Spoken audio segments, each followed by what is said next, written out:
Let's get started. It's October 19th, 2009. A young man is standing in his driveway talking on the phone with his girlfriend. That's when two strangers walked up to him. One of them opens fire, killing 20-year-old Waymon Weston. And here is his story. He was a very loving son, brother.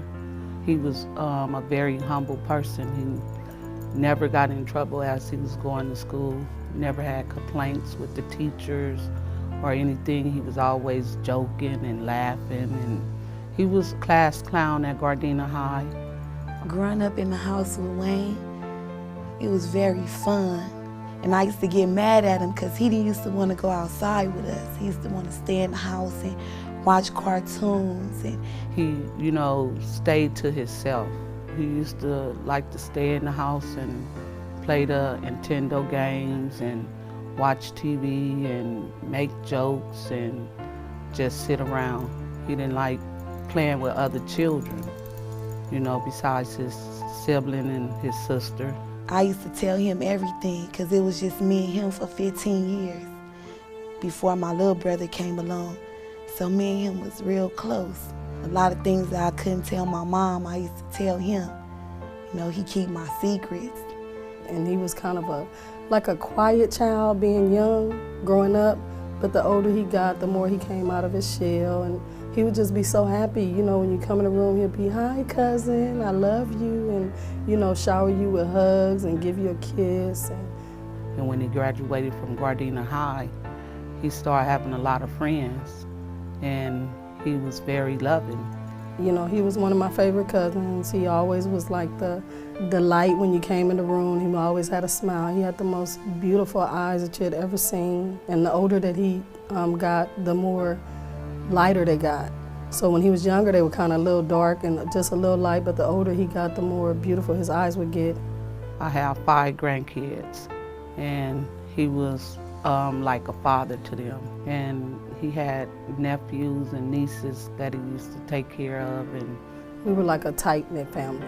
We were like the Nutty Professor family. He loved to eat. Like when food was involved, he was like the happiest kid in the world. It was a delight to see him. He was unique. He loved to be clean, and he used to draw a lot, and he loved music. He knew all the music. I thought he was gonna be a writer. And every time I come over, he would be like, "What kind of new music do you have?" And I would give him my CDs, and he would run them and play them on his games. And he used to work hard. He used to, have several different jobs, and he started out as doing paper. And then he moved on up and went to construction. Then he started for security. He was going for his guard card.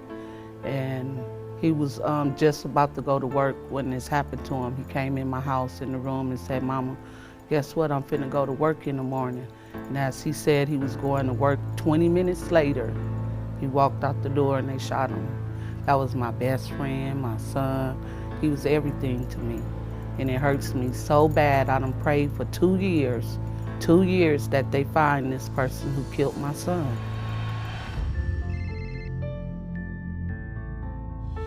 Waymon was described by the residents of the neighborhood as a very nice young man. In fact, often helping some of the older ladies with their groceries.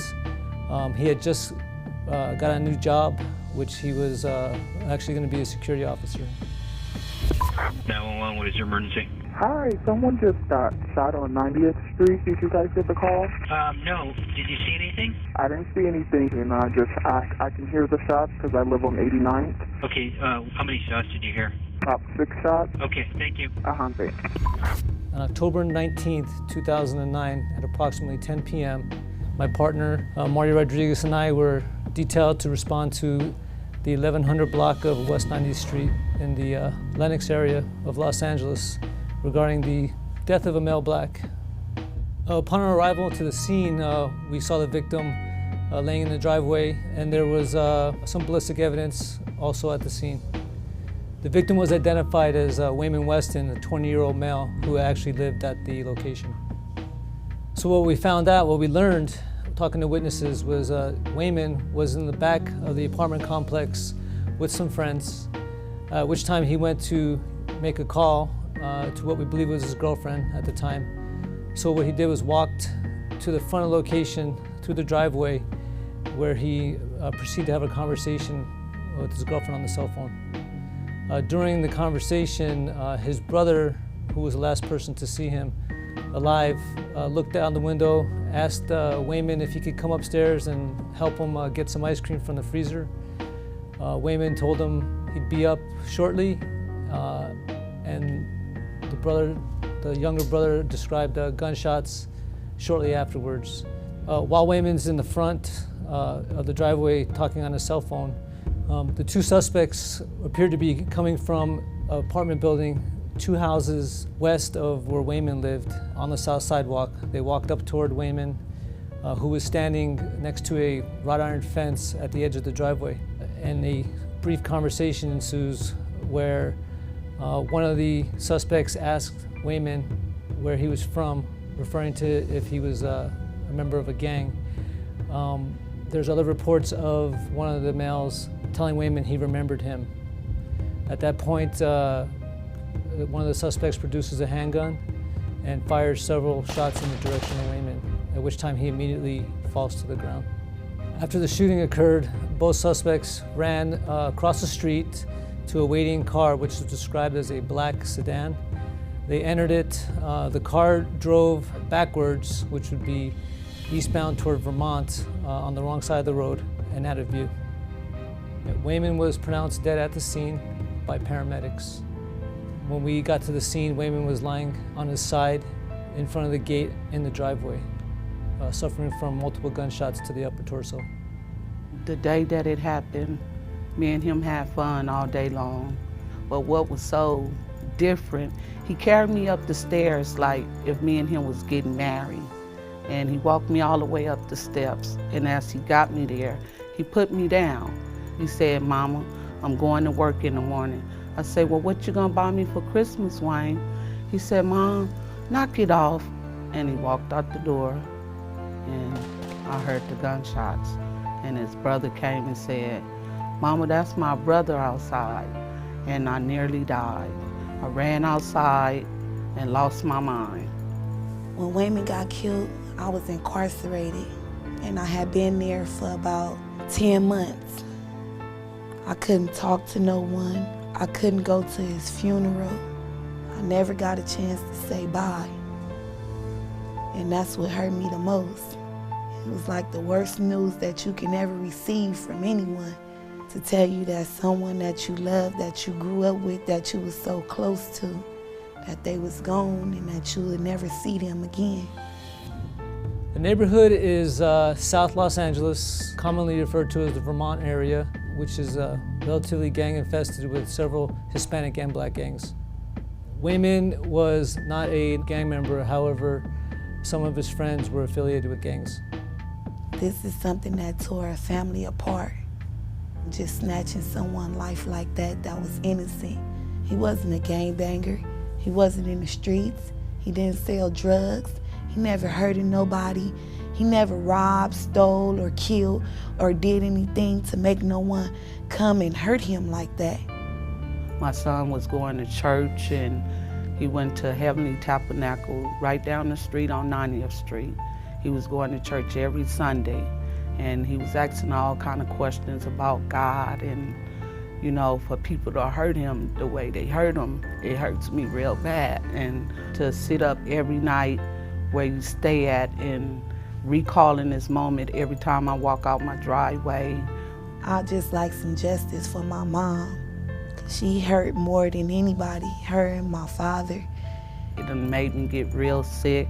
I have to go to the doctor now where I done cried myself to death days and nights. My dad don't come out his room. He just go to work, then he just go home and just sit in his room and he just cry and cry and cry. Whoever did this to my son that's watching, I wish you would turn yourself in, come forward. It would help a lot, but it wouldn't solve the problem. It wouldn't solve the hurt and the pain and the all day long that I go around looking for him and calling his name and crying. Some days I can't even control myself because I be crying so much. Nothing can change the way I feel about you killing my son in front of my house the way you did. I would love to see justice done. You know, being that I'm a God-fearing woman and that we pray, our whole family is God-fearing, and that it would be the best thing for them to come forward and give justice to my cousin, because she's hurting every day. Their spirit would be lifted if they come forward and justice be done. Our suspects are described as 2 male blacks in their 20s, thin builds, both wearing dark clothing. God would bless you if you turn yourself in. It made me a better person than what I was. I was very a worldly person, and I didn't care about others' feelings and hurts and pains until this happened to me. Once it happened to my family and I see how it hurted my mother, it made me want to love and be kind and generous, and it hurts though.